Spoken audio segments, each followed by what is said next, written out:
तो आज की क्लास का हमारा टॉपिक फ्रेश है स्टाफिंग, जिसकी वेटेज कितनी है 4 to 8 मार्क्स। मैक्सिमम 6 मार्क्स का मांग के चल लो। अब ये 8 मार्क्स का तो नहीं है, बट मिनिमम 4 मार्क्स का तो आएगा। इसके पहले आपने कौन सा चैप्टर किया? ऑर्गेनाइजिंग।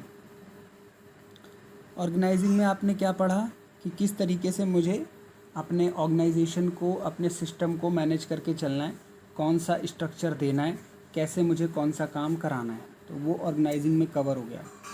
अब जो हम डिस्कस करने जा रहे हैं, अब हमें लेबर की ज़रूरत है, वर्क फोर्स की ज़रूरत है, एम्प्लॉयज़ की ज़रूरत है। तो उसके लिए हम लोग क्या कर रहे हैं? स्टाफिंग की बात कर रहे हैं, राइट। तो स्टाफिंग की डेफिनेशन देखो क्या कहती है। Staffing is the managerial function of filling and keeping filled position in the organization. It means, यहाँ से इम्पॉर्टेंट है, यहाँ से it means putting right person at right place in right time at right cost. It is the function of human resource manager. Staffing का मतलब सिर्फ employ को higher करना नहीं है, एम्प्लॉयज़ को सही पोजीशन में, यानी जिसके लिए वो कैपेबल है। जो कॉमर्स से पढ़ के आया है उसको अकाउंटेंट बनाओ, जो आईटी पढ़ के आया है उसको कंप्यूटर ऑपरेटर का काम दो, उसको फिर सॉफ्टवेयर का काम दो। तो हम क्या पढ़ रहे हैं कि जो जिसके लिए लायक है उसको हम वो काम देंगे। तो staffing is the managerial function filling and keeping filled position. और सबसे इम्पॉर्टेंट मैंने क्या बताया? राइट पर्सन को राइट टाइम राइट कॉस्ट पे लगाना ही स्टाफिंग। यार क्लियर?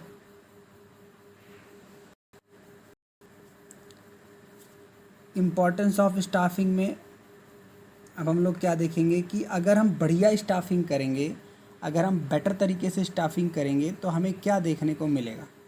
तो देखो, सबसे पहले ऑब्टेनिंग कम्पीटेंट पर्सनल। पर्सनल का मतलब यहाँ पे एम्प्लॉय की बात हो रही है।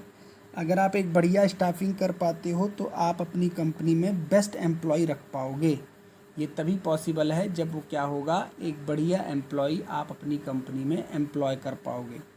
हायर परफॉर्मेंस, अब जाहिर सी बात है अगर बढ़िया स्टाफिंग करोगे तो आपको परफॉर्मेंस भी अच्छा देखने को मिलेगा, वो बढ़िया परफॉर्म करेगा। कंटिन्यूस सर्वाइवल एंड ग्रोथ, अब अगर बढ़िया परफॉर्मेंस करेगा तो आपकी कंपनी की ग्रोथ और सर्वाइवल बढ़िया तरीके से चलेगी। सारे पॉइंट एक दूसरे से लिंक हैं। और बढ़िया एम्प्लॉई से ही आप क्या कर सकते हो? Optimum utilization of human resources. एक ख़राब आदमी से आप ज़्यादा काम नहीं करा सकते, इनएफिशिएंट पर्सन से आप ज़्यादा काम नहीं करा सकते। तो उसके लिए क्या होना ज़रूरी है? एम्प्लॉयज़ का, बताओ, इफ़ेक्टिव होना ज़रूरी है। तो ऑप्टिमम यूटिलाइजेशन तभी होगा जब एम्प्लॉय को आप बढ़िया तरीके से क्या करोगे? रिक्रूट करोगे। उसके बाद फिफ्थ पॉइंट क्या बोलता है? फिफ्थ पॉइंट बोलता है improve job satisfaction and morale of employee. अगर एक बढ़िया स्टाफिंग आप करते हो, एक बढ़िया एचआर का काम आप करते हो, एचआर का मतलब होता है ह्यूमन रिसोर्स। कंपनी में एचआर की एक जॉब होती है, उसे हम बोलते हैं HRM, human resource management. Company में ऐसे लोग काम करते हैं जो एम्प्लॉयज़ की देखभाल का पूरा जिम्मेदारी लेते हैं। तो improve job satisfaction and morale of employee, ये हमारे पास पूरे हो गए क्या? Importance of staffing. Clear? Next हमारे पास क्या टॉपिक आता है? Staffing process. इसमें हम लोग क्या देखेंगे? स्टाफिंग एक बहुत बड़ा काम है, मतलब स्टाफिंग एक बहुत बड़ा प्रोसेस है। इसके अंदर हम बहुत सारे काम करते हैं। ये शुरू होती है यहाँ से एक पॉइंट से और ख़त्म होती है एक एंड पॉइंट तक। तो स्टाफिंग का प्रोसेस पूरा क्या है वो हम लोग देखते हैं। स्टाफिंग में सबसे पहला काम हम लोग क्या करते हैं? Estimating man power requirement. सबसे पहले भैया हम ये पता लगाते हैं कि हमें कितने लोगों की ज़रूरत है, कितने लोगों को हमारी कंपनी में ज़रूरत है। उसके लिए हम लोग दो चीज़ों का एनालिसिस करते हैं, एक है वर्क लोड एनालिसिस, एक वर्क फोर्स एनालिसिस। इन दोनों को ध्यान से समझो, ये शॉर्ट नोट्स में आता है। ये शॉर्ट नोट्स में क्वेश्चन अलग से आता है, ये explain work load and work force analysis. तो ध्यान से समझेंगे। जब हम ये पता लगाते हैं, असेसमेंट करते हैं कि कितने number and type of human resource हमें चाहिए, हमें कितने लोगों की ज़रूरत है, तो हम पता कर रहे हैं वर्कलोड। और जब हम ये देखते हैं कि हमारे पास ऑलरेडी कितने हैं, अवेलेबल कितने हैं, तो इसका मतलब हम लोग बात कर रहे हैं वर्क फोर्स। अब जैसे मुझे कोई असाइनमेंट मिला, उसमें मुझे 100 एम्प्लॉय चाहिए और मेरे पास ऑलरेडी 70 लोग काम कर रहे हैं, तभी तो नए 30 लोगों को रिक्रूट कर पाओगे आप। तो इन 30 लोगों को एनालिसिस करने से पहले पहले ये दोनों एनालिसिस तो बनता है ना, वर्कलोड एंड वर्कफोर्स। क्लियर हुआ पहला प्रोसेस।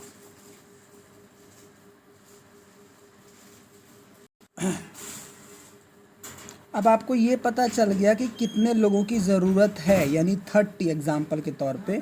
तो आप अगला प्रोसेस क्या करोगे, रिक्रूटमेंट। रिक्रूटमेंट में हम लोगों को आवेदन के लिए प्रेरित करते हैं कि वो आएँ और हमारी कंपनी में क्या करें, आवेदन करें। ठीक है, हम उनको बुला रहे हैं कि आओ भैया हमारी कंपनी में आओ और अपने जॉब के लिए आवेदन दो, रिक्रूटमेंट। नेक्स्ट हमारे पास होता है जब लोग आ गए तो हम सबको जॉब तो दे नहीं सकते, तो हम 1 बाय 1 क्या करेंगे, सिलेक्शन करेंगे। सिलेक्शन के बाद हम लोग क्या करते हैं, उनको सही जगह पे प्लेसमेंट करते हैं, प्लेसमेंट एंड ओरिएंटेशन। अब प्लेसमेंट ओरिएंटेशन का मतलब क्या होता है, समझो ध्यान से। प्लेसमेंट का मतलब होता है उसको करेक्ट पोजीशन में लगाना जिसके लिए रखा है, जिस पोजीशन के लिए रखा है। जैसे आप अगर टीचिंग का कोर्स करोगे तो आपको टीचिंग की जॉब दी जाएगी और उसी सब्जेक्ट में आपको जॉब दी जाएगी, तो इसे हम बोलते हैं क्या, प्लेसमेंट। ओरिएंटेशन का मतलब होता है एक तरीके से इंट्रोडक्शन, पुराने एम्प्लॉय को नए एम्प्लॉय से गेट टुगेदर कराने को हम लोग बोलते हैं प्लेसमेंट एंड ओरिएंटेशन। क्लियर। फिर नेक्स्ट प्रोसेस हमारे पास क्या आता है, ट्रेनिंग एंड डेवलपमेंट। अब जो एक बढ़िया एचआर होगा वो सिर्फ रिक्रूट करके थोड़ा ना फुर्सत हो जाएगा, वो तो आपको ट्रेनिंग भी देगा ना। क्या पता कोई नया सॉफ्टवेयर चलाना है जिसको आप ना चला पाओ, तो ट्रेनिंग एंड डेवलपमेंट आपको दी जाएगी। उसके बाद आपका परफॉर्मेंस मेज़र किया जाएगा हर बार कि आप कितना अच्छा परफॉर्म कर रहे हैं। फिर आपकी करियर प्लानिंग होगी, किस तरीके से आप आगे बढ़ रहे हो, आपके प्रमोशन वगैरह की बातें की जाएंगी। और फिर आपका कंपनसेशन डिसाइड होगा कि भाई आपको तनख्वाह कितनी देनी है, आपको पैसे कितने देने। तो इस तरीके से ये हमारे पास 7-8 प्रोसेस हैं और इन 7-8 प्रोसेस में हमें recruitment, selection, training and development को डिटेल से पढ़ना है। यही हमारा स्टाफिंग का चैप्टर है। तो रिक्रूटमेंट टाइम लेगा, फिर सिलेक्शन हम पढ़ेंगे और फिर ट्रेनिंग एंड डेवलपमेंट पढ़ेंगे। इन तीनों टॉपिक पे ही हमारा पूरा स्टाफिंग डिपेंड है, राइट। हमारे पास आता है रिक्रूटमेंट। रिक्रूटमेंट, ये लंबी लाइन जो दिख रही है आपको, यही है रिक्रूटमेंट। मतलब हमने क्या बोल दिया है कि आइए हमारी कंपनी में आवेदन दीजिए, हम आपको नौकरी देते हैं। तो क्योंकि हमारे पास काम है, क्योंकि हमारे पास बहुत सारा असाइनमेंट आया है, तो हम लोगों को क्या करना चाहते हैं, नौकरी देना चाहते हैं। नौकरी कैसे देंगे हम, लोगों को रिक्रूट करके। तो रिक्रूटमेंट का मतलब क्या है, डेफिनेशन देखो। Recruitment is a process of searching, किस चीज़ को, searching of prospective employee and stimulating them to apply for job in the organization. Recruitment क्या है, एक ऐसा प्रोसेस है जिसमें हम प्रोस्पेक्टिव एम्प्लॉय को, बढ़िया से बढ़िया एम्प्लॉय को हम चाहते हैं आए हमारी कंपनी में अप्लाई करें। और इसे क्या बोलते हैं, it is positive process. Positive process क्यों बोलते हैं, क्योंकि हम ये नहीं चाहते कि कम आएँ, हम ये नहीं चाहते कि कोई हम कैटेगरी नहीं चाहते, हम चाहते ज़्यादा से ज़्यादा आए। हम किसी को मना नहीं करते, सिलेक्शन में हम मना करेंगे, हम उसमें से छांटेंगे। तो इसीलिए it is a positive process which aim in attracting a number of candidate to apply in the given job. ये है हमारा रिक्रूटमेंट। क्लियर। उसके बाद एक छोटा सा क्वेश्चन आता है कि रिक्रूटमेंट का प्रोसेस भी कुछ होता है क्या, क्या हम रिक्रूटमेंट करने के लिए भी कोई प्रोसेस लगाते हैं। तो हाँ, एक छोटा सा प्रोसेस है। रिक्रूटमेंट का एक प्रोसेस क्या है, देखो। सबसे पहले हम आगे पढ़ने वाले हैं, हम सोर्स का आइडेंटिफाई करते हैं कि हमें किस सोर्स से स्टाफिंग करनी है। अभी हम इसी को पढ़ने वाले हैं। किस सोर्स से मतलब एडवर्टीज़मेंट से लोगों को हायर करेंगे, या किसी लोगों से बोलेंगे, या किसी लोगों का अप्रोच लगाएंगे, किस तरीके से हायरिंग करेंगे, ये पहला पॉइंट है। दूसरा, असेसमेंट ऑफ देयर वैलिडिटी, और इस सोर्स को हम ये चेक करेंगे कि वो सोर्स बढ़िया है या बेकार है। जो हमने सोर्स चूज़ किया है ऊपर, वो सोर्स कितना बढ़िया है। फिर जितने सोर्स हैं उनमें से एक किसी को हम चूज़ कर लेंगे और लास्ट में उसके थ्रू हम एप्लीकेशन करवाएंगे कि लोग हमें जॉब करें। जैसे हम बोलेंगे आप मेल करो, या हम बोलेंगे आप सीधा ऑफिस में आ जाओ इंटरव्यू देने, या फिर हम बोलेंगे आप लोग अपना CV भेज दो, हम आपको कॉल करेंगे। तो बहुत सारे तरीके हम आगे पढ़ने वाले हैं। तो ये रिक्रूटमेंट प्रोसेस है एक छोटा सा। क्लियर। नेक्स्ट कॉन्सेप्ट आता है हमारे पास सोर्सेज ऑफ रिक्रूटमेंट। सोर्सेज यानी कितने तरीके से आप एम्प्लॉय को हायर कर सकते हो। तो दो तरीके हैं हमारे पास, या तो इंटरनल सोर्स से हायर कर लेंगे या एक्सटर्नल सोर्स। इंटरनल का मतलब क्या होता है कि कोई बाहर से एम्प्लॉय नया नहीं आया, जो ऑर्गेनाइजेशन हमारा है उसी में ही कुछ लोगों को यहाँ वहाँ भेजा गया है, जिसे हम ट्रांसफ़र बोल सकते हैं, प्रमोशन बोल सकते हैं, ले ऑफ कर सकते हैं, है ना। तो ऐसे अगर हम काम कर रहे हैं तो इसे भी रिक्रूटमेंट बोलते हैं, लेकिन इसे हम बोलेंगे क्या, इंटरनल सोर्स ऑफ रिक्रूटमेंट। तो इसमें कितनी चीज़ें हो सकती हैं, इंटरनल सोर्स में कितनी चीज़ें हो सकती हैं, ट्रांसफ़र हो सकता है, प्रमोशन हो सकता है और ले ऑफ हो सकता है। ट्रांसफ़र प्रमोशन का मतलब तो आप जानते हो, ले ऑफ का मतलब क्या होता है, टेम्पररी काम से हटा देना या टेम्परेरी काम में फिर से लगा देना। जैसे मान लो कोविड-19 के टाइम में कुछ लोगों को वर्क फ्रॉम होम है और कुछ लोगों को कंपनियों ने क्या बोल रखा है कि जब लॉकडाउन ओपन होगा तब काम फिर से शुरू होगा, तो आप आ जाना। तो इसे बोलते हैं ले ऑफ। क्लियर हुआ तीन चीज़ें। ले ऑफ क्लियर हुआ, main cheese lay off, temporary of.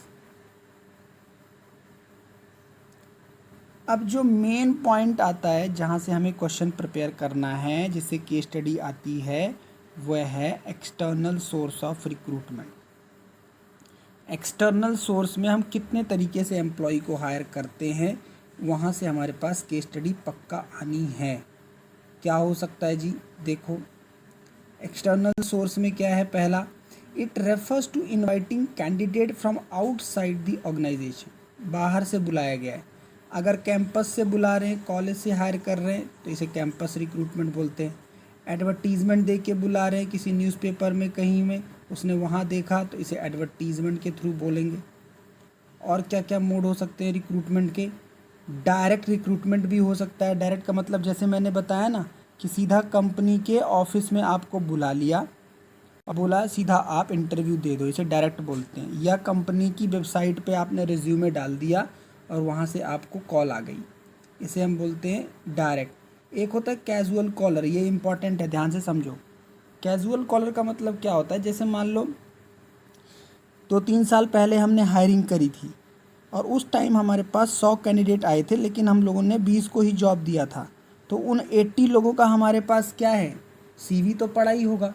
तो हम फ्रेश तरीके से रिक्रूटमेंट ना करके उन्हीं लोगों को बुला रहे हैं कंपनी में, इसे हम क्या बोलते हैं, कैजुअल कॉलर। क्लियर है, बोलो यहाँ तक। उसके बाद हमारे पास आता है रिकमेंडेशन ऑफ एग्जिस्टिंग एम्प्लॉय। अब जैसे आप कंपनी में काम कर रहे हो, 2-3 लोगों की ज़रूरत है, तो इतना बड़ा झमेला क्यों लेना। आपको बोल दिया कि कोई अगर हो आपकी पहचान में, इतना स्टाफ हमें चाहिए, आप किसी को रिकमेंड कर देना, रिकमेंडेशन हो गया। वेब पब्लिशिंग हो गया। वेब पब्लिशिंग का मतलब जैसे आजकल होता है ना, ये ऑनलाइन पोर्टल होते हैं, shine.com, naukri.com, monster.com। तो ये ऑनलाइन कुछ प्लेटफॉर्म है जो लोग कंपनी और कैंडिडेट्स के बीच में एक इंटरमीडिएट का काम करते हैं। और क्या होता है, एम्प्लॉयमेंट एक्सचेंज। ये क्या होता है, गवर्नमेंट जॉब के लिए एम्प्लॉयमेंट एक्सचेंज होते हैं। जैसे दिल्ली गवर्नमेंट की वेबसाइट है, ऐसी सेंट्रल गवर्नमेंट की वेबसाइट है जहाँ पे आप सर्च कर सकते हो कि कौन कौन सी जॉब नई आई हैं। एक है मैनेजमेंट कंसल्टेंट, ये बड़ी बड़ी जॉब के लिए होता है, जैसे CA रखना है या डायरेक्टर रखना है, तो कंसल्ट किया जाता है कि कौन सा एम्प्लॉय रखा जाए, कहाँ से हायरिंग की जाए, कितनी तनख्वाह दी जाए। तो ये एक एक्सटर्नल रिक्रूटमेंट है। और एक लास्ट हमारे पास लेबर कॉन्ट्रैक्टर। इसका मतलब हम जब खुद एम्प्लॉय हायर नहीं कर सकते तो हम किसी ठेकेदार से बात करते हैं और उसे हम बोलते हैं कि भाई हमें इतने लेबर चाहिए, आप इसकी जिम्मेदारी ले लो और ये काम कर दो। ये तो बहुत पॉपुलर है आजकल, हर काम कैसे होता है, कॉन्ट्रैक्ट बेसिस पे होता है। क्लियर हो गए सारे सोर्स। अब हम क्या देखेंगे, दोनों सोर्स के मेरिट डिमेरिट, मतलब इंटरनल सोर्स के क्या फ़ायदे हैं और एक्सटर्नल सोर्स के क्या फ़ायदे हैं। इंटरनल सोर्स अगर से करोगे तो क्या नुकसान हो सकता है और एक्सटर्नल सोर्स के क्या नुकसान हो सकते हैं। तो पहले हम लोग मेरिट्स देखते हैं कि इसके इंटरनल सोर्स से क्या फ़ायदा है। बहुत सारे फ़ायदे हैं, सस्ता पड़ता है ये, कहीं बाहर नहीं भटकने की ज़रूरत। एम्प्लॉय मोटिवेट होता है कि भाई मुझे जॉब दे रहे हैं, मेरा प्रमोशन कर रहे हैं, मुझे नई जगह पे भेज रहे हैं। सिंपल प्रोसेस है, इतने ज़्यादा कॉम्प्लिकेशंस हैं नहीं। और सबसे अच्छी क्या चीज़ है इसके अंदर कि अगर आपके पास सरप्लस स्टाफ है, मतलब बहुत सारे एम्प्लॉय काम करते हैं, है ना, तो आप उनको एडजस्ट कर सकते हो, जहाँ ज़रूरत है वहाँ उनको पुट कर सकते हो। और क्या है, टूल ऑफ ट्रेनिंग का काम करता है। This is the best way to train your staff. मतलब सबको एक जगह बुला के काम सिखा दिया, तो ये ट्रेनिंग का एक बेस्ट टूल है। और नेक्स्ट क्या फ़ायदा हो सकता है, पीस प्रिवेल। कहीं कहीं पे ये हो सकता है कि पीस प्रिवेल मतलब एम्प्लॉइयों के बीच में एक तरीके से शांति है, कोई इनकी शिकायत नहीं है। क्लियर?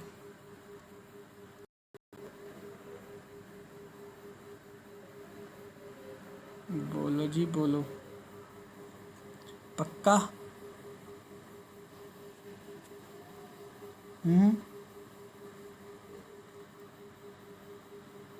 अब देखें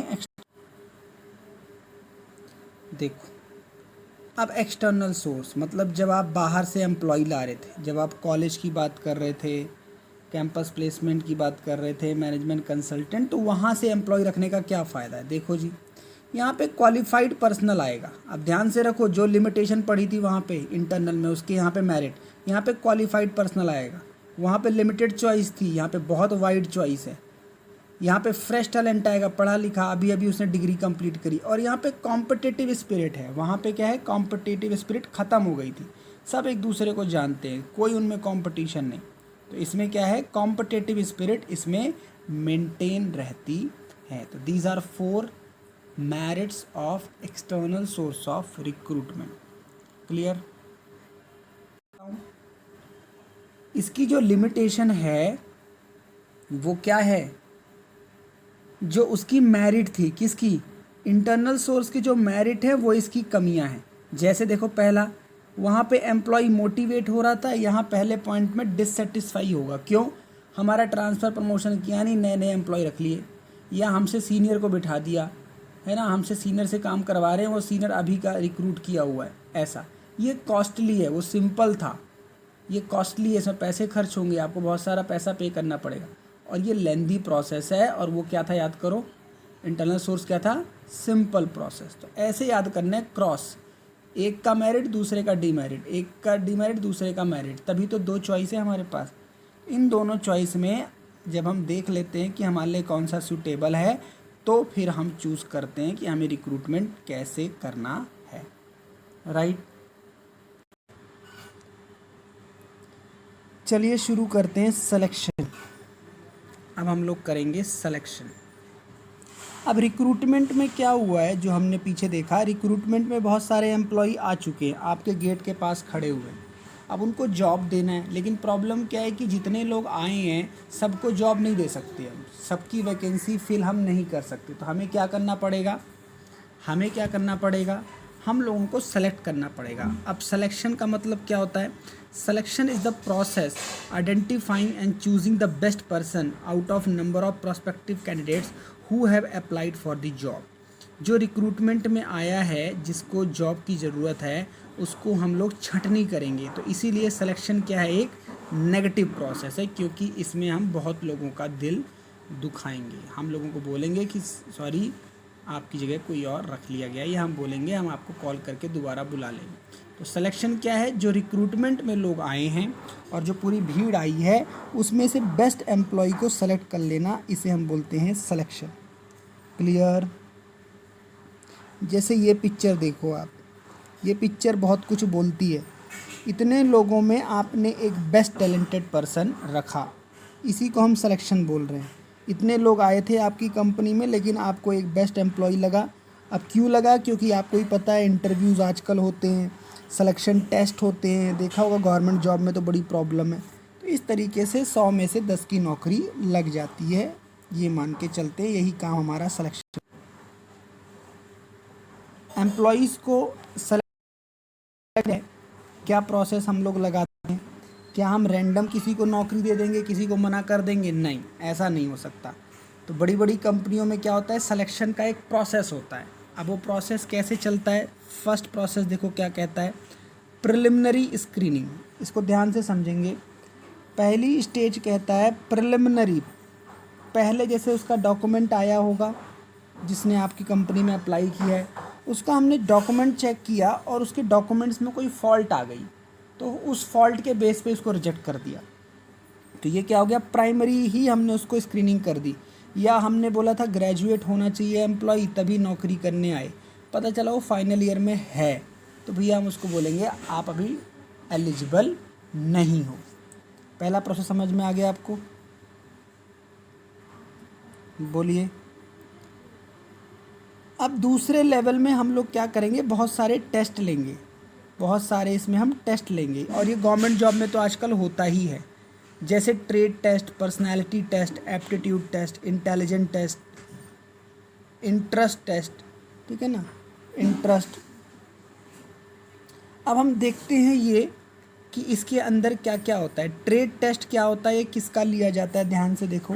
ट्रेड टेस्ट किस चीज़ के बारे में, ट्रेड टेस्ट होता है, इससे ये पता चलता है उसकी स्किल कैसी है। जैसे मान लीजिए आपने बोला मेरा कंप्यूटर में एफिशिएंसी है, तो हम एक बार उसको बोलेंगे चलो ये टाइपिंग करके दिखाओ, चलो ये इसकी प्रोग्रामिंग करके दिखाओ, तो ये ट्रेड टेस्ट है, मतलब जिसमें आप स्किल है उसकी हम आपसे एफिशिएंसी चेक करवाएंगे, that is trade test. Clear हुआ? बोलिए। दूसरा हम टेस्ट कराते हैं पर्सनालिटी टेस्ट। एक्चुअली ये टेस्ट नहीं है, एक तरीके से आप समझ गए होंगे, पर्सनालिटी मतलब बंदा देखने में कैसा है, बोलने में कैसा है, उसका एटीट्यूड क्या है, इसे हम पर्सनालिटी टेस्ट के अंदर डालते हैं। फिर होता है एप्टीट्यूड। एप्टीट्यूड जैसे बड़े बड़े प्रोफेशनल लोग होते हैं, जैसे सीए है मान लीजिए, या कोई डॉक्टर है, इंजीनियर है, तो उसका एप्टीट्यूड देखते हैं कि वो किस तरीके से प्रॉब्लम्स को हैंडल कर लेता है, किस तरीके से उस सिचुएशन को हैंडल करता है। तो जैसे आप सीए वगैरह की बात जानते होंगे, तो सीए वगैरह में क्या है, 10 सीए बन गए, अब 10 सीए में एक सीए ज़्यादा एडवांटेज होगा, ज़्यादा बेहतरीन होगा, तो हम उसी को जॉब दे पाएंगे, ताकि हम एक एप्टीट्यूड, एक बढ़िया बंदा रख सके अपने पास। क्लियर? उसके बाद नेक्स्ट देखिए कौन सा टेस्ट आ गया, इंटेलिजेंस टेस्ट। इंटेलिजेंस कहाँ यूज़ होता है, जैसे मान लीजिए टीचरों की भर्ती करनी है, समझ गए, जैसे प्रोफेसर्स की भर्ती करनी है, तो हम थोड़ा सा ये देखते हैं कि भाई कौन ज़्यादा अपडेटेड है, किसका ज़्यादा मतलब उसकी अपनी फील्ड में मास्टरी है, क्योंकि टीचर तो सभी हैं, सभी ने बीएड किया हुआ है, लेकिन हम ये चाहते हैं कि ज़्यादा इंटेलिजेंस लेवल किसका है, ज़्यादा नॉलेज किसकी है, या आप ये बोलो ज़्यादा आईक्यू किसका है, तो इस तरीके से हम ले लेते हैं इंटेलिजेंस टेस्ट। क्लियर? बोलिए। अच्छा, नेक्स्ट जो है ये इंटरेस्ट टेस्ट है, इंटरनेट नहीं है, स्पेलिंग मिस्टेक है, इंटरेस्ट। अब ये इंटरेस्ट टेस्ट किसके बारे में, देखो इसको मैं रीड कर रहा हूँ। Interest test are use to know the pattern of interest और इन्वॉल्वमेंट ऑफ अ पर्सन, यानी जिस काम के प्रति आप हो उसमें आप कितना इंटरेस्ट रखते हो। सपोज़ आप कहते हो मैं मैथ्स पढ़ाना चाहता हूँ, बट आपको क्या, आप किसी से बोलते हो मैथ्स सबसे बोरिंग सब्जेक्ट है, मैं बस पढ़ा रहा हूँ मजबूरी में, इसका मतलब आप जिस नौकरी के लिए आए हो मजबूरी के लिए आए हो, लेकिन आपको उस काम में मन नहीं लगता। तो इंटरेस्ट का मतलब एक तरीके से पैशन हम चेक करेंगे, क्या आप रियली उस जॉब को लेकर के पैशनेट हो। तो ये 2-3 चीज़ें चेक होती है प्राइवेट जॉब में भी और गवर्नमेंट जॉब में भी, फिर हमें एक जॉब मिल जाती है और कई इसमें रिजेक्ट हो जाते हैं। तो हमने 2 स्टेज कर ली। पहली स्टेज कौन सी करी, प्रिलिमिनरी स्क्रीनिंग, दूसरा हमने कौन सा किया, सिलेक्शन टेस्ट। क्लियर? बोलो। थर्ड हमारे, अब थर्ड आपने सुना ही होगा, इंटरव्यू कंडक्ट कर रहे हैं हम लोग, हम उससे फेस टू फेस टॉक कर रहे हैं, हम उसको देखना चाह रहे हैं उसका स्पीकिंग स्किल्स क्या है। तो इंटरव्यू में तो बहुत सारी चीज़ें क्लियर हो जाती है ना, इसमें आप क्वेश्चन भी पुटअप कर सकते हो, उसके बारे में पर्सनल इन्फॉर्मेशन ले सकते हो। तो ये एक तरीके से एम्प्लॉयमेंट इंटरव्यू हो गया। उसके बाद रेफरेंस एंड बैकग्राउंड चेक, ये क्या होता है, रेफरेंस एंड बैकग्राउंड में क्या होता है, नॉर्मली जैसे प्राइवेट कंपनियां तो बहुत करती हैं, जैसे मान लीजिए आप कहते हैं कि मैं जो यहाँ पे आया हूँ तो मुझे किसी ने रेफ़र किया है, जैसे मेरे एल्डर ब्रदर यहाँ काम करते हैं या मेरा कोई रिलेटिव, तो एक बार रेफरेंस तो चेक होगी ना कि आप सच बोल रहे हैं या आपकी रेफरेंस सही है या गलत। और बैकग्राउंड चेक में एक तरीके से हम एक बार चेक करते हैं कि उस पर्सन का बैकग्राउंड क्या रहा है, जैसे अगर पहले कहीं आपने जॉब करी है या आपका कोई एक्सपीरियंस है, तो उसका एक बार हम आपसे क्या चेक करेंगे, बैकग्राउंड टेस्ट। क्लियर। फिर सिलेक्शन डिसीजन ले लेंगे। अगर इतने पॉइंट पे आप क्लियर हो गए तो फिर सिलेक्शन डिसीजन लेंगे, अपने सीनियर के साथ बैठेंगे और फिर डिसाइड करेंगे कि इस पर्सन को जॉब देनी है या नहीं देनी। लास्ट में मेडिकल एग्जामिनेशन, ये भी कुछ ना कुछ गवर्नमेंट जॉब में होती हैं, या फिर जब भी आप फॉरेन जाते हो किसी कंपनी की तरफ से तो मेडिकल एग्ज़ाम देना पड़ता है। और जहाँ तक कि फ़िज़िकल जहाँ पे वर्क है, आर्मी नेवी, इसमें मेडिकल एग्ज़ाम होता है। फिर कंपनी आपको जॉब ऑफ़र करती है कि भैया आप सारे पिलर्स पे खरे उतरे हो, हम आपको पसंद करते हैं, अब आप बताइए आपको कितनी सैलरी पे हम ऑफ़र करें। और जैसे ही आपकी जॉब लग जाती है तो लास्ट स्टेज में क्या बन जाता है आपका और कंपनी का, कॉन्ट्रैक्ट ऑफ एम्प्लॉयमेंट। तो ये 8 स्टेज में हमने देखा किस तरीके से एक पर्सन की अल्टीमेटली जॉब लगती है, स्क्रीनिंग से लेकर के, टेस्ट से लेकर के, इंटरव्यू कंडक्ट कराने से लेकर के लास्ट में क्या बनता है, contract of employment. Clear. Selection process clear हो गया। एक डायग्राम है हमारे पास जिससे आपको सिलेक्शन प्रोसेस का बढ़िया क्लैरिटी हो जाएगी। ये वाला देखो, कहाँ से स्टार्ट हुआ सिलेक्शन प्रोसेस, प्रिलिमिनरी स्क्रीनिंग, और किस तरीके से बढ़ते चले गए हम लोग, selection test, interview, reference and background, selection decision, medical, job offer, और लास्ट में उसको जॉब मिल गई। समझ रहे हैं आप। क्लियर। उसके बाद 2 टर्म्स आती हैं, इसको मैं समझा चुका हूँ। प्लेसमेंट एक वर्ड आता है, एक ओरिएंटेशन आता है।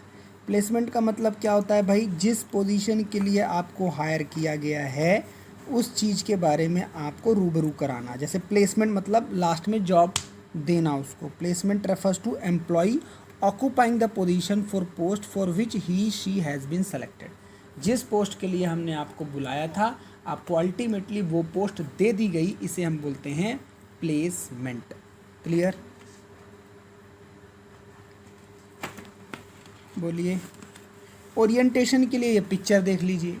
ओरिएंटेशन में क्या हो रहा है बताओ, यहाँ पे पुराने एम्प्लॉयज़ के साथ नए एम्प्लॉय का इंट्रोडक्शन हो रहा है। जैसे मान लीजिए कोई नया एम्प्लॉय रखा है तो भाई एक बार उसको सबसे एक बार मिलवा दिया कि hi this is this person, और ये आज से इस स्टेज पे काम करेंगे, ये आपके सीनियर हैं, जूनियर हैं, जो भी वो हो सकते हैं। तो ये हो गया ओरिएंटेशन। तो ओरिएंटेशन मतलब क्या हो गया, देखो मीनिंग क्या लिखी हुई है। Orientation means introducing, orientation means introducing the selected employee to other employee and familiarizing him or her with the rules and policy of the organization. Clear? बोलिए।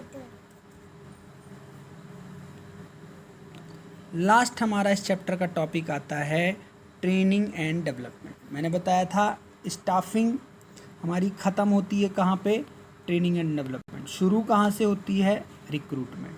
तो हम लास्ट स्टेज पे आ चुके हैं, ट्रेनिंग एंड डेवलपमेंट। करें इसको।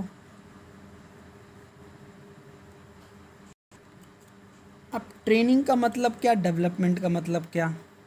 Training का मतलब पहले देखो, training refers to process by which aptitude, skill, ability of employee to perform specific task are improve. Training एक ऐसा प्रोसेस है जिसके थ्रू हम लोग क्या करते हैं, किसी पर्सन का एप्टीट्यूड, स्किल और एबिलिटी उसको हम निखारते हैं, इम्प्रूव करते हैं। समझ गए आप। तो वो ट्रेनिंग का पार्ट है। आपको कोई चीज़ सिखाई जा रही है, आपको टैलेंटेड बनाया जा रहा है। जबकि डेवलपमेंट क्या है, development refers to process by which employee acquire skill and competency for handling higher jobs in future. Development एक स्टेज नहीं है, ये एक प्रोसेस है। डेवलपमेंट एक कोई स्टेज नहीं है, आप बोलो कि एक रात में डेवलपमेंट हो जाएगा। ट्रेनिंग के साथ साथ, काम करने के साथ साथ, नॉलेज एक्वायर करने के साथ साथ आपका डेवलपमेंट होता है, जिससे आपको फ्यूचर में बेस्ट जॉब मिलने के चांसेस होते हैं। क्लियर।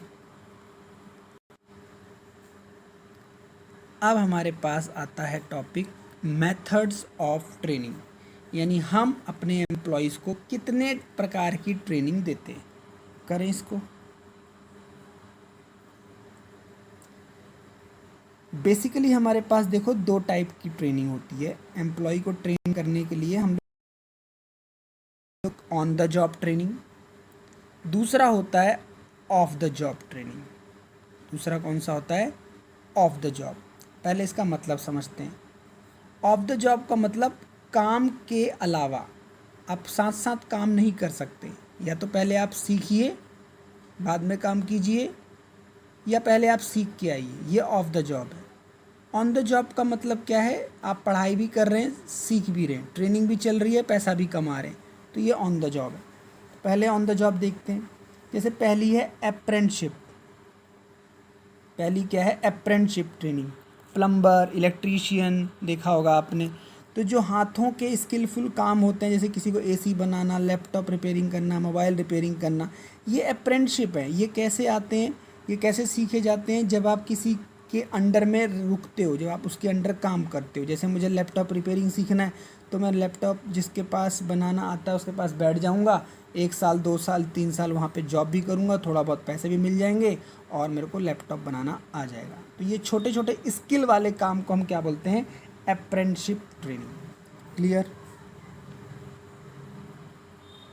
बोलिए। दूसरा है पढ़ाई लिखाई से रिलेटेड। पढ़ाई लिखाई मतलब कुछ ऐसे कोर्सेज हैं जिसको अगर आप करते हो तो आपको पढ़ाई के बाद लास्ट ईयर में बोलो या कुछ ड्यूरेशन तक आपको ट्रेनिंग करनी पड़ती है जो आप कोर्स कर रहे हो। जैसे सीए अगर आप करते हो 12th के बाद, तो आपको सीए के अंडर में ट्रेनिंग करना पड़ेगा, ये कोर्स का ही पार्ट है और पैसे भी मिलेंगे। डॉक्टर अगर आप हैं तो एमबीबीएस लास्ट ईयर में आपको ट्रेनिंग करनी पड़ेगी। लॉ हैं तो किसी लॉयर के अंडर ट्रेनिंग करनी पड़ेगी, और इसमें आपको छोटा अमाउंट मिलता है, बहुत छोटा सा, उसे हम बोलते हैं स्टाइपेंड। क्या बोलते हैं? सैलरी ना बोल के स्टाइपेंड, क्योंकि बहुत मामूली सा खर्चा मिलता है। ये मान लीजिए कि आपका जो कन्वेंस वगैरह है, तो जितनी बड़ी फर्म होती है उतना अच्छा आपको स्टाइपेंड देती है। क्लियर? नेक्स्ट हमारे पास आती है इंडक्शन ट्रेनिंग। ये तो ऊपर आप समझ ही गए। इंडक्शन ट्रेनिंग का मतलब जैसे कोई पुराना एम्प्लॉय जा रहा है, अब उसकी छुट्टी होने वाली है या रिटायर हो रहा है, तो उसको हम बोल रहे हैं कि भैया थोड़ा सा ये नया आया है आपकी जगह, इसको आप थोड़ा सा नुस्खे सिखा जाओ या थोड़ा सा ट्रिक्स वगैरह बता जाओ। तो कुछ घंटे कुछ दिन की ये ट्रेनिंग होती है, उसके बाद आप अपना काम संभाल लेते हो और वो अपने घर चला जाता है। क्लियर?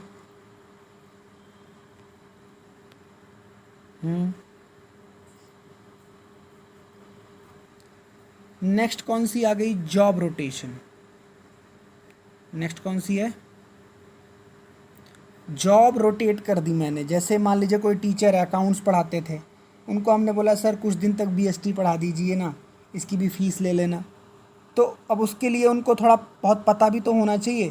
तो इसमें हम क्या कर सकते हैं? जैसे कैसे किसी आर्मी वाले का रोटेट कर दिया, जगह बदल दी या डिपार्टमेंट बदल दिया, अब आप इसकी जगह ये डिपार्टमेंट संभाल लो या काम संभाल लो। तो इसको भी हम ट्रेनिंग का पार्ट मानते हैं, क्योंकि जिस नए डिपार्टमेंट में वो जाएगा उसमें उसको ट्रेनिंग कुछ दिनों की दी जाएगी। ये जॉब रोटेट की वजह से हुआ है, काम चेंज होने की वजह से हुआ है। क्लियर? चलो ऑफ द जॉब करते हैं। ऑफ द जॉब में पहली ट्रेनिंग हमारे पास आती है वेस्टिबल ट्रेनिंग। वेस्टिबल ट्रेनिंग को क्या बोलते हैं? एक तरीके से आपको क्या है भाई, इसमें ऐसी ट्रेनिंग दे रहे हैं कि आपको ना एक्चुअल हम मशीन से काम नहीं करवा सकते, वो ना थोड़ा महंगी है, कॉस्टली है, तो हम आपको एक आर्टिफिशियल मशीन दे देंगे उस मशीन जैसी।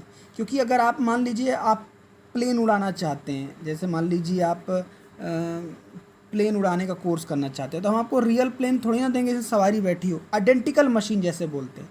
क्योंकि अगर उसको ट्रेनिंग पीरियड में ख़राब करोगे तो बहुत लॉस हो जाएगा, राइट? तो वेस्टिबल ट्रेनिंग में हम क्या करते हैं? आइडेंटिकल मशीन से, सेम मशीन से हम आपको ट्रेनिंग देते हैं। जब आप एक्सपर्ट हो जाते हो हमें लगता है, तो फिर आपको हम क्या करते हैं? रियल मशीन पे शिफ्ट कर देते हैं। क्लियर? उसके बाद कॉन्फ्रेंस। उसके बाद तो सारे आसान हैं जिसको आपने सुना भी होगा। कॉन्फ्रेंस, ये कॉन्फ्रेंस क्या होता है? किसी चीज़ पे कॉन्फ्रेंस हो रही है, सुना होगा आपने, जैसे प्रधानमंत्री की कॉन्फ्रेंस हो रही है, पीएम की कॉन्फ्रेंस हो रही है, 5-6 लोग मिलके एक डिसीज़न ले रहे हैं, तो ये ट्रेनिंग का ही पार्ट होता है, राइट? ये एक तरीके से डिस्कशन रूम है, कॉन्फ्रेंस चल रही है, भैया अंदर शोर मत करो, डायरेक्टर बैठे हुए कंपनी के, तो यानी वो आपस में क्या कर रहे हैं, एक डिस्कशन भी हम ट्रेनिंग का पार्ट मान रहे हैं। क्लियर?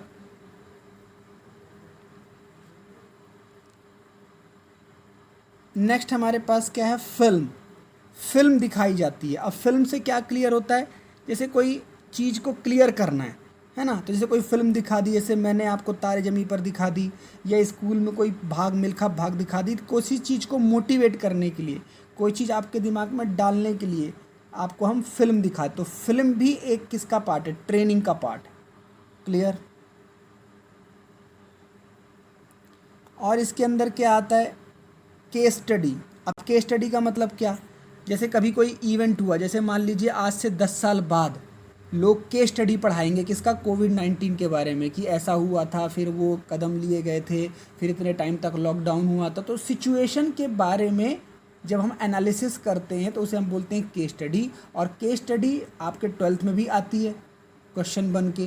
तो केस स्टडी से क्या होता है, चीज़ों को कॉम्प्लेक्स तरीके से समझा जाता है ना। जैसे मान लीजिए कोई इवेंट हुआ, उस पर फिर क्या एक्शन लिया गया, फिर उसका क्या रिएक्शन हुआ, ये केस स्टडी है। तो case study is a type of training, of the job training, right.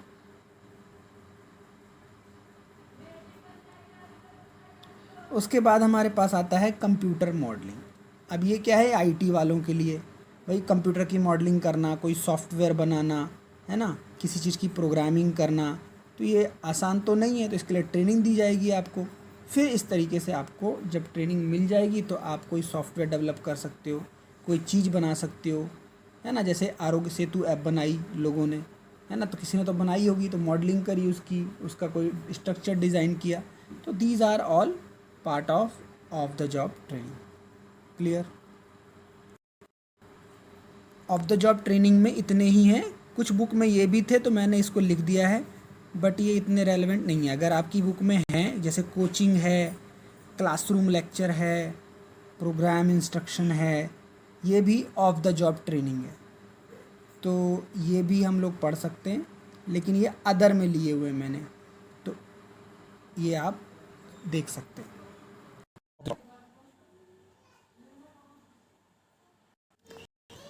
अब हम लोग करते हैं difference between on the job training method end of the job training method. इसका डिफरेंस पढ़ते हैं कि दोनों में क्या डिफरेंस है। पहला पॉइंट देखो क्या कहता है, ये मीनिंग बताएगा। On the job method refers to method that are applied to workplace while the employee is actually working। काम भी कर रहे हो और आप सीख भी रहे हो, तो इसे हम शॉर्ट में क्या बोलेंगे, अर्निंग वाइल डूइंग। इसे हम बोलेंगे अर्निंग वाइल डूइंग, आप काम के साथ साथ सीख रहे हैं। एग्जाम्पल हमने क्या देखा था इसके, अप्रेंटिसशिप, इंटर्नशिप, जॉब रोटेशन, इस तरीके से। Off the job other hand में कौन सी ट्रेनिंग है, off the job method are used away from the work place. जहाँ पे काम होता है वहाँ ट्रेनिंग नहीं दे सकते ना। It means learning before doing, पहले आपको सिखा रहे हैं फिर आप काम पे जाना। एग्जाम्पल हमने देखा था vestibule training, lecture, conference, film, case study. Clear? दूसरा पॉइंट देखते हैं। दूसरा पॉइंट क्या कहता है, training is provided by superior to subordinate. जो आपका सुपीरियर है, जो आपका बॉस है, जो आपके अपर लेवल में है, वो आपको ट्रेनिंग दे रहा है। आप कौन है, सबऑर्डिनेट। इसमें क्या है, training is provided bye expert from with in और आउटसाइड द ऑर्गेनाइजेशन। वो एक्सपर्ट है, चाहे वो कंपनी का हो, चाहे वो बाहर से किसी को हायर किया हो, उसको पैसे दे देंगे हम कि भाई इतने एम्प्लॉय को हमारे ट्रेनिंग दे दो। अब ये लेस कॉस्टली है, सस्ता है, ये कॉस्टली है कि उसमें बाहर का एम्प्लॉय काम कर रहा है। उसके बाद ये लेस टाइम कंज्यूमिंग है, इसमें ज़्यादा टाइम कंज्यूम होगा। उसके बाद next point, it is use where jobs are simple. On the job हम कहाँ करते हैं, जहाँ पे जॉब सिंपल हो, जैसे प्लम्बर, आयरन, हमने अप्रेंटिसशिप में पढ़ा था। और यहाँ पे जहाँ पे कॉम्प्लेक्स है, तो पहले हम बोलेंगे भाई पहले सीख लो फिर आप काम पे जाना, क्योंकि इसमें सोफिस्टिकेटेड मशीन काम कर रही है, बहुत ही ज़्यादा हैवी मशीन लगी हुई है, तो उसमें आपको बिना सिखाए आपको भेज देंगे तो आप हमारे काम का नुकसान कर सकते हो।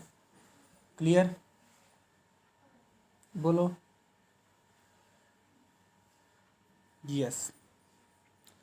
नेक्स्ट नेक्स्ट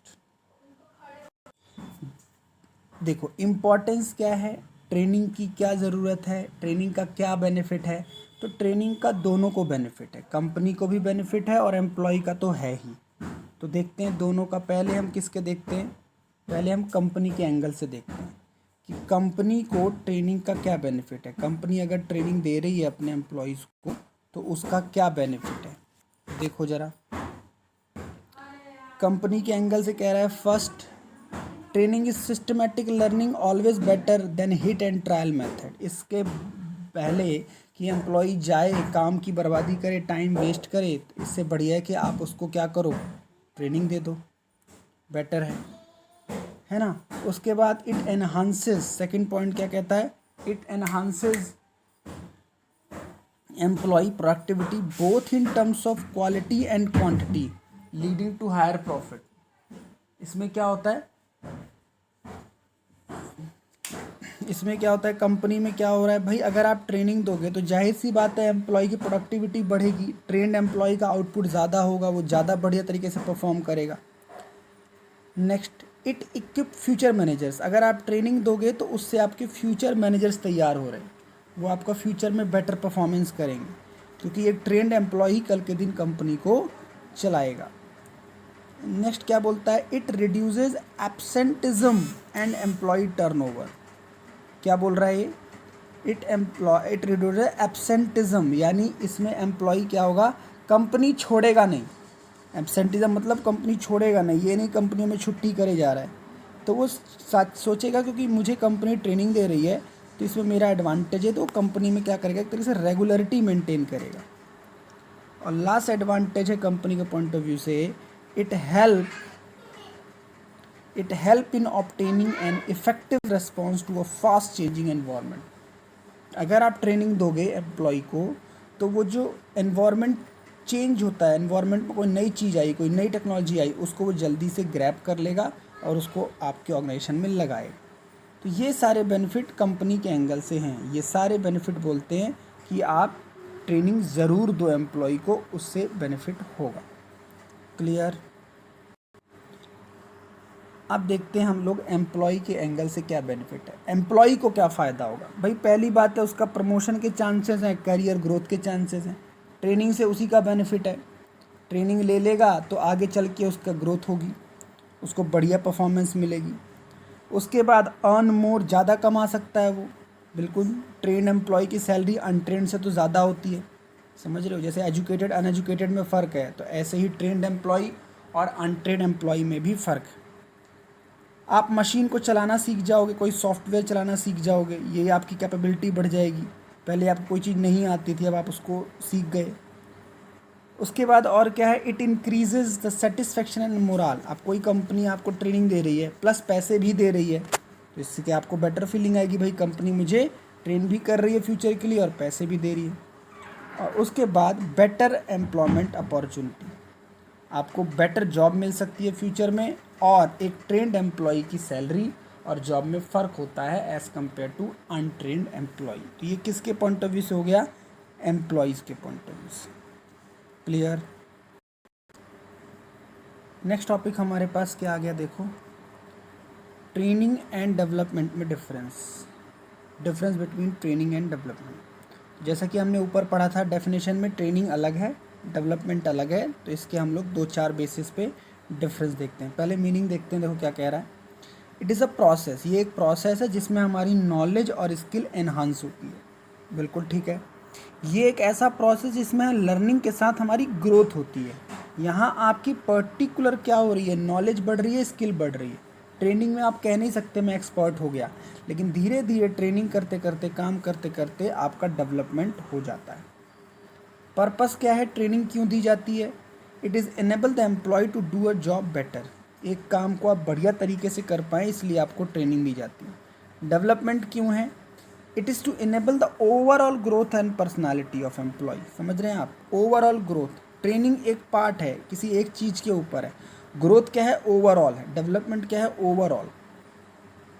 ठीक है, फिर नेक्स्ट पॉइंट क्या कहते हैं, नेक्स्ट टू बेसिस, जॉब और करियर वाइज क्या है, ये जॉब ओरिएंटेड है, काम करने के लिए आप ट्रेनिंग ले रहे हो, ये करियर ओरिएंटेड है, आपका डेवलपमेंट करियर सुधारेगा, आपका फ्यूचर बेनिफिट इसमें छुपा हुआ। स्कोप कितना है भाई, ट्रेनिंग का स्कोप लिमिटेड है, जिस चीज़ की ट्रेनिंग लोगे उसी चीज़ में एक्सपर्ट बनोगे। लेकिन डेवलपमेंट का मतलब क्या हुआ, आपने ब्रॉड है ये, इसमें ट्रेनिंग ली आपने, आपका डेवलपमेंट हुआ, फ्यूचर भी सेव हुआ, प्रेजेंट तो आपका सेव है ही। क्लियर सारे पॉइंट्स ट्रेनिंग एंड डेवलपमेंट के।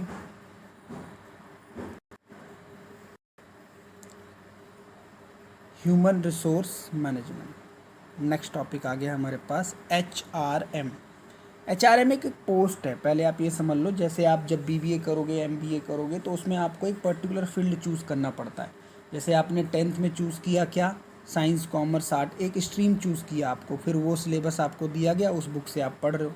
तो जब आप कोई पर्टिकुलर ग्रेजुएशन या मास्टर डिग्री लोगे और अगर आप बिज़नेस में जाओगे, बिज़नेस स्टडीज़ की फील्ड में, तो आपको फील्ड चूज़ करनी पड़ेगी। फाइनेंस फील्ड लेना है आपको, HR लेना है ना, मार्केटिंग में काम करना है, IT में काम करना है, तो ये एक फील्ड है। HRM is a field. तो what is HRM, human resource management. HRM एक बहुत ब्रॉड टर्म है, it is a broader concept, and staffing जो है इसका एक पार्ट है। तो मैं आपको जो स्टाफिंग पढ़ा रहा हूँ वो HRM का एक हिस्सा पढ़ रहे हो आप, पूरी HRM नहीं पढ़ रहे हो। HR के बहुत सारे काम हैं। HR के ही काम क्या क्या है, इट इंक्लूड्स रिक्रूटमेंट करना, जॉब एनालिसिस करना, डेवलपमेंट करना एम्प्लॉय का, एम्प्लॉय के इंसेंटिव प्लान बनाना, ट्रेनिंग एंड डेवलपमेंट एम्प्लॉय का करना, उनके रिलेशन, लेबर रिलेशन बनाना, उनकी प्रॉब्लम को सॉल्व करना, है ना, कंप्लेन को हैंडल करना। मतलब समझ रहे हो आप, एम्प्लॉय से रिलेटेड सारे काम कौन करता है, एक HR मैनेजर करता है। क्लियर। तो HRM क्या है, एम्प्लॉय को हायर करना, जॉब पे बिठाना, उसकी स्किल डेवलप करना, उसका फ्यूचर सेव करना, ये सारे काम एक कंपनी में HR करता है। राइट, बताइए। अब हम लोग देख लेते हैं HRM के फंक्शन क्या हैं। तो जैसे मैंने अभी आपको बताया वही HR के फंक्शन है। तो इसमें क्वेश्चन क्या आ सकता है, HRM की मीनिंग और HRM क्या काम करता है, ये क्वेश्चन आ सकता है। तो देख लेते हैं इसको। Human resource manager includes many specified activities duties which the human resource personal must perform. क्या क्या करता है वो देख लो। जो चैप्टर हमने पढ़े वही सारे काम हैं, बल्कि उससे कुछ ज़्यादा है, क्योंकि HRM ब्रॉडर टर्म है, स्टाफिंग उसका एक हिस्सा है।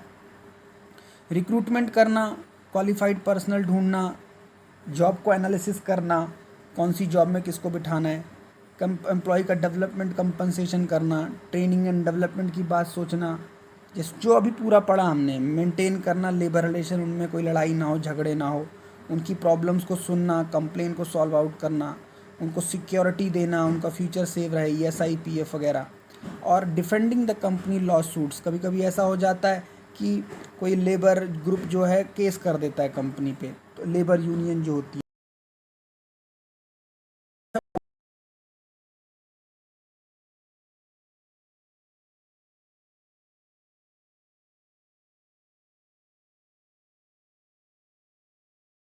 हमारा ख़त्म हो जाता है। उसके बाद इस चैप्टर के questions and case study.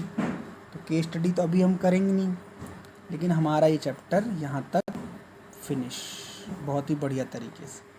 Clear.